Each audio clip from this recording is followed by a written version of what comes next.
लिखा गया है आपका शब्द, और शब्द के दो भेद हैं, एक सार्थक एक निरर्थक। अब सार्थक अगर आप कोई चीज बोल रहे हो तो सार्थक के तो अर्थ मिलेंगे, लेकिन निरर्थक के कोई भेद नहीं मिलते हैं। तो सार्थक में सबसे पहले आपको याद रखना है विकार या रूपांतरण के आधार पे इसके कितने भेद मिलते हैं, तो दो भेद, एक है विकारी एक है अविकारी।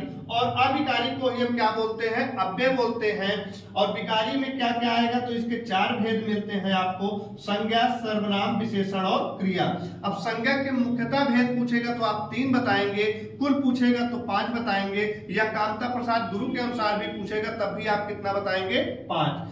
सर्वनाम की बात करें तो सर्वनाम के भेद पूछेगा तो आप 6 बताएंगे, मूल संख्या अगर कभी पूछ लिया तो आप 11 बताएंगे, और विशेषण के भेद पूछेगा तो आप 4 बताएंगे। क्रिया में अगर कर्म के आधार पे पूछता है तो आप 2 बताएंगे, बाकी प्रयोग के आधार पे आप सहायक क्रिया, प्रेरणार्थक क्रिया, द्विकर्मक क्रिया, इन सबको भी पढ़ते हैं। और अविकारी अव्यय के भेद पूछता है तो 4, पहला है क्रिया विशेषण, दूसरा है संबंध बोधक, तीसरा है समुच्चय और चौथा है विस्मयाद। और लास्ट में हम पढ़ते हैं निपात को, अव्यय का ही भेद होता है लेकिन संख्या में 4 याद रखना है, और लास्ट में निपात। फिर आप पढ़ोगे रचना या बनावट के आधार पे इसके 3 भेद मिलते हैं, रूढ़, यौगिक और योग रूढ़। रूढ़ क्या होते हैं, तो जिसको ऐसा शब्द जिसको तोड़ने पे न संधि मिले न समास, वो रूढ़ कहलाएगा।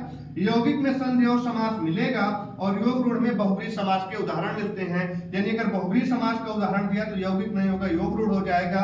बाकी और उदाहरण दिए गए समास के तो क्या हो जाएंगे, यौगिक हो जाएंगे।